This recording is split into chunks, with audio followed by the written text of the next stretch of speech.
Assalamualaikum warahmatullahi wabarakatuh. Perkenalkan, kami dari kelompok kecil 1, kelompok 4, peserta Latsar CPNS tahun 2021, BPSDM Provinsi Kalimantan Selatan Angkatan 20.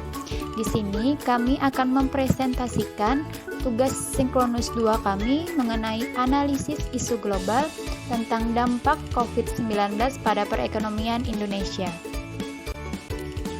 Sebelumnya saya akan memperkenalkan anggota kelompok kami dulu.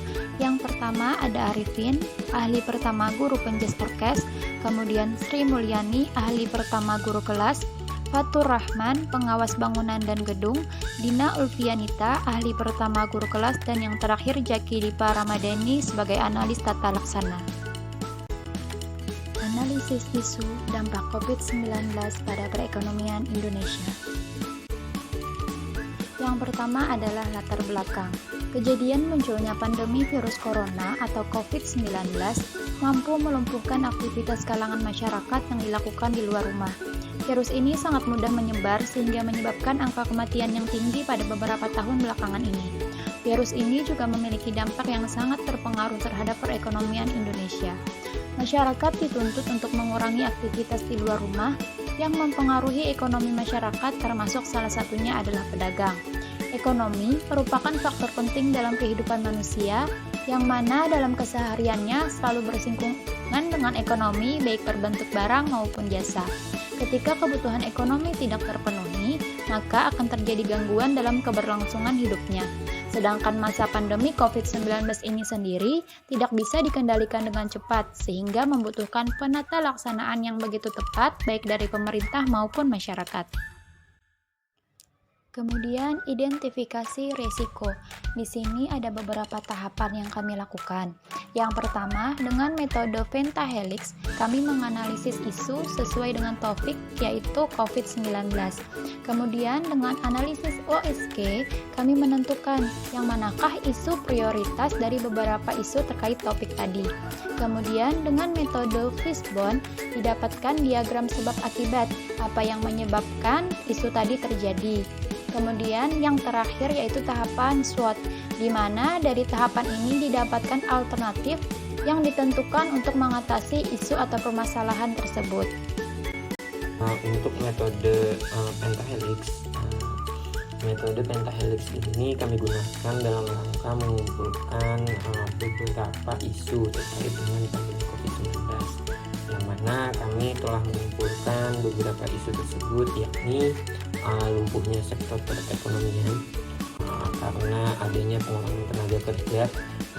Selain itu terdapat pembelajaran daring yang mana pembelajaran jarak jauh. Selain itu juga terdapat isu vaksin dan juga isu tentang rapid test sebagai persyaratan untuk perjalanan. Mungkin selanjutnya untuk analisis akan disampaikan oleh rekan saya. Silakan.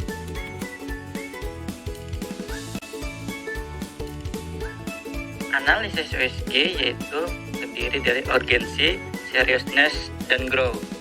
Dalam analisis OSG terdiri dari 5 isu. Yang pertama yaitu vaksin yang nilai OSG-nya 544 dengan total 13. Yang kedua, pembelajaran daring, nilai OSG-nya 443 dengan nilai total ada 11. Yang ketiga, pengurangan tenaga kerja dengan nilai OSG 444 dengan total 12. Yang keempat, rapid test, nilai OSG-nya yaitu 433 yang totalnya ada 10. Yang kelima, lumpuhnya sektor perekonomian, nilai OSG-nya 555 dengan total 15. Di sini kami mengambil nilai OSG yang tertinggi, yaitu lumpuhnya sektor perekonomian dengan nilai OSG 555 dan total nilainya ada 15. Setelah kita tapis dengan metode USG, kemudian isu tersebut kita analisis menggunakan metode Fishbone, di mana isunya adalah tentang lumpuhnya sektor perekonomian yang diakibatkan oleh pandemi COVID-19. Poin pertama yaitu dari segi kebutuhan masyarakat meningkat, sedangkan pendapatan menurun. Banyak terjadinya PHK dikarenakan pekerja yang menjadi klaster COVID. Dan dari segi mesin, perlu rapid antigen untuk masuk ke daerah tertentu. Namun, pengiriman barang terhambat dan harus menggunakan masker. Pada segi material, dikarenakan permintaan yang tinggi, harga barang melonjak dan barang susah dicari. Pada segi metode, kebutuhan bahan pokok menjadi langka. Harga bahan naik, banyak usaha yang bangkrut, dan banyaknya penimbunan barang.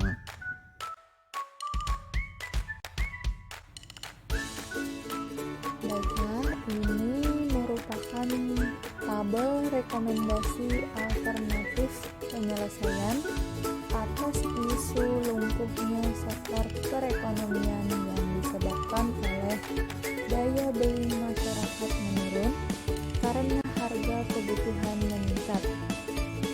Yang pertama, alternatif yang ditawarkan yakni memberikan pelatihan pada pelaku UMKM. Dengan tahapan setiap alternatif yakni mendata UMKM yang terdampak pandemi, memberikan pelatihan usaha kecil yang dapat dilakukan pada saat pandemi, dan memberikan pelatihan tentang cara pemasaran produk UMKM secara online. Hasil yang diharapkan atas alternatif yang ditawarkan tadi yakni agar UMKM yang terdampak pandemi dapat bangkit dan dapat memasarkan produknya secara lebih luas. Alternatif kedua yakni membuat usaha kreatif. Dengan setiap alternatif yakni mencari peluang usaha yang dibutuhkan saat ini, kemudian mengumpulkan sumber daya manusia, lalu mengumpulkan sumber daya alam di sekitar, membuat produk usaha yang dibutuhkan saat ini, dan pasarkan dalam bentuk yang menarik. Hasil yang diharapkan atas alternatif yang ditawarkan tadi yakni agar terbukanya lapangan kerja baru bagi karyawan korban PHK. Alternatif ketiga yaitu dana bantuan pemerintah lebih merata. Tahapan setiap alternatif yakni yang pertama mendata kembali warga yang mendapatkan bantuan, memastikan calon penerima bantuan, memastikan bantuan sampai ke tangan penerima, dan memastikan pemanfaatan dana bantuan. Hasil yang diharapkan yaitu untuk mengembalikan perekonomian, pemerintah harus memberikan bantuan dana agar masyarakat dapat membangun kembali perekonomian. Dan para pihak yang terkait atas setiap alternatif yang ditawarkan tadi adalah pemerintah daerah. Demikian tadi presentasi dari kelompok